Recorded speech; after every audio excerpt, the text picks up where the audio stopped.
Hello, everyone. I would have done this earlier in the year, maybe around Halloween, but as one can imagine, and between life and intermittent connection problems, things get in the way. But here we are now to discuss not one, but two influential survival horror games that are getting remade next year. Here, I mean, they're long rumored to have been so.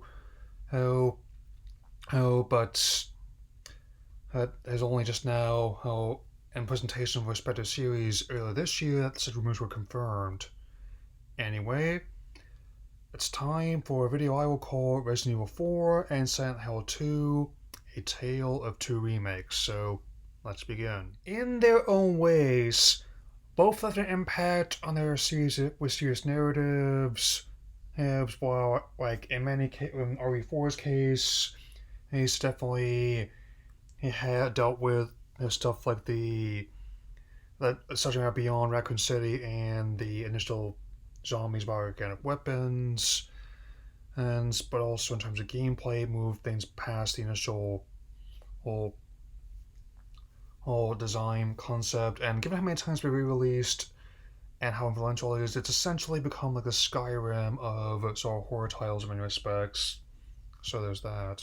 On the other side of the coin, we have Silent Hill 2, which is more of a slow burn in terms of its story, where most of the pacing is much more deliberate, as is the plot of protagonist James, who ends up receiving a letter from his late wife, and it's one that draws parallels with not only its own series, but also, definitely draws a lot of parallels with works such as David Lynch's filmography, and other bits of contemporary horror of the time. I still managed to not really flinch from how serious their subject matter and story are. Not that either game was without silliness either. I mean, a lot of the lines and actions have been quite mimetic in RE4, and heck, my favorite ending of Silent Hill 2 is the one with the Shiba Inu dog being the real man behind the curtain, and an ending song done entirely in nothing but dog barks. It's so bizarre. While not the first time either title has been re-released by any means, as for full-on remakes, I suppose it's only a matter of time before it happened, given the rising processing power of most systems and the amount of time, and not just the obvious wanting to introduce a new generation of players who might not have access to the originals at all, might be alien by some of their mechanics. Next, but this is also where the two diverge in my potential excitement for them as my concerns. Like, because with Resident Evil 4, Shinji Mikami, who directed the original game and has been involved with the series in some capacity since the beginning, is returning to direct this remake before he retires, which makes a nice bookend. They're going to make some changes pragmatically, especially regarding Ashley. And I gotta say, I think it was that last one.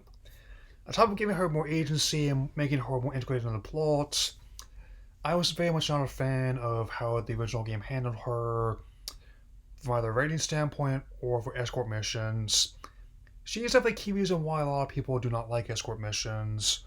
And I mean, no wonder with MGS2 was one of the ones that gave you the option to knock out your escort and carry through, which ironically made it easier. And again, in Silent Hills 2, the case is being handled by a team. While they have been enthusiastic about their love for the title, as much as many fans have, said fans, myself included, also expressed concerns for what they might try and do. That being the infamous Bloober team, and I am very much not a fan of their work, which is why I also put up that warning to discuss why. So, here we go. So, while I've not played every single title of theirs, the ones I have, I've got my issues with, and the most infamous one, despite being argued most well received, even though it's still not very good in my opinion, is the Medium, which is simply an extra large mess, especially with how it handles subject matter as mental illness, abuse, and trauma. I mean, out of all the moments in the game, perhaps none was more contentious than the ending, in which you're basically given a choice where which is more or less like a Morton's Fork situation. If you save Lily, the monster she has spreads and consumes everything presumably. But if you kill her, her the monster dies. And this also suggests that in their view, that trauma is actually worse than death. I I'm honestly so boggled at how that even worked. And suffice to say, their subsequent titles are not very much better with this subject matter either. Like Layers of Fear is a mess regarding the subject, and their Blair Witch tie-in game is somehow worse than the 2016 film. I've also made claim I'm not a huge Blair Witch fan either. That aside, if I were to remove the problematic stories from the equation, and that's me being very generous, as I find I found the games that did try from them pretty tough to play anyway, because they're kind of crap, if I'm being totally honest.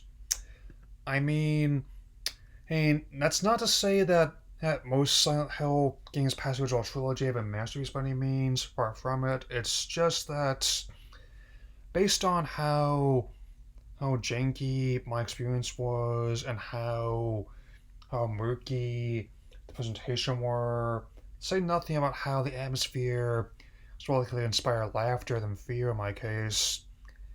Them handling the remake does not inspire much confidence mechanically. I mean, one of the few good points is that I gather it's going to be a faithful remake of the original game, so they're not going to diverge from the original story too much. I could see them maybe putting up a disclaimer later did with Yakuza and its recent remakes, at how at the time they came out as well as when they were set, they were presenting it mainly to keep the story and to show how things were different in that time frame, at the very least. Some of the defenders of the team have pointed out that they're based in Eastern Europe and that their attitude towards the subject matter is different.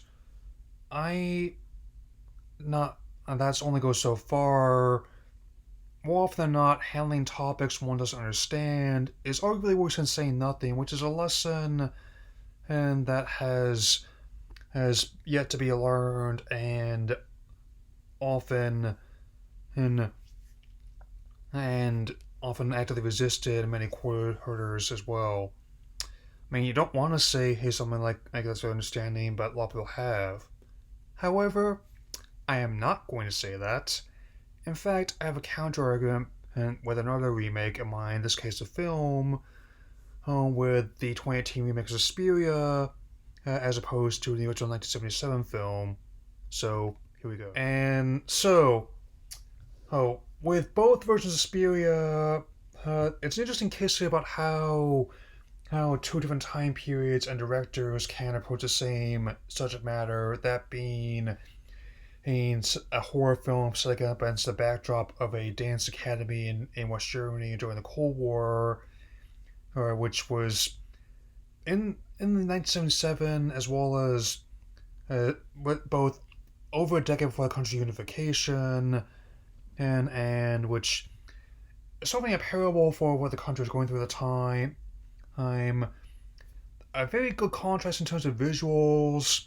1977 version was much more colorful in its and stylized its depiction, and the 2018 version was more grounded, realistic, in how they presented the setting. But the dancing they did was how it's shot stylistically, as was the music. Like, I mean, whereas the 1977 version used a lot of the musical styles it had at the time. I'm the 2018 version was more orchestral based, and also, while 1977 was much more fantastical in its approach to the story and how the Mother Suspirium takes control of everyone to the point where you question what's real and what isn't. And the 2018 version and shows how it can manifest even the most unassuming individual, even a dance student from the school.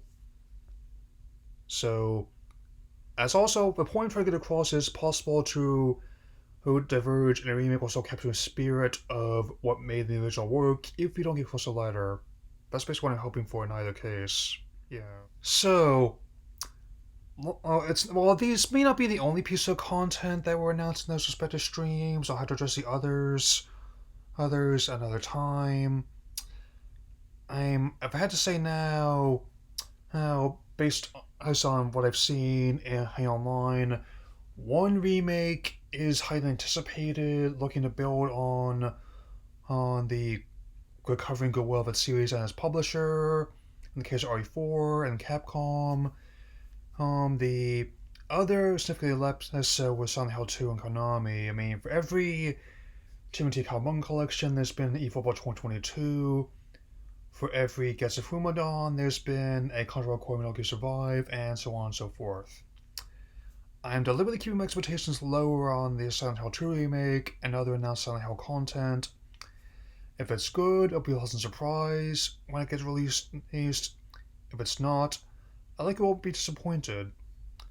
And Konami or the developers. Won't be the first lackluster product I've seen from Silent Hill. The publisher did greenlight the infamous pachinko slot featuring erotic violence in the franchise after all, like the Castlevania one. Ugh. Anyway, I will definitely keep an eye on more information on these games as they become available, and I will see you all again soon. Take care, everyone.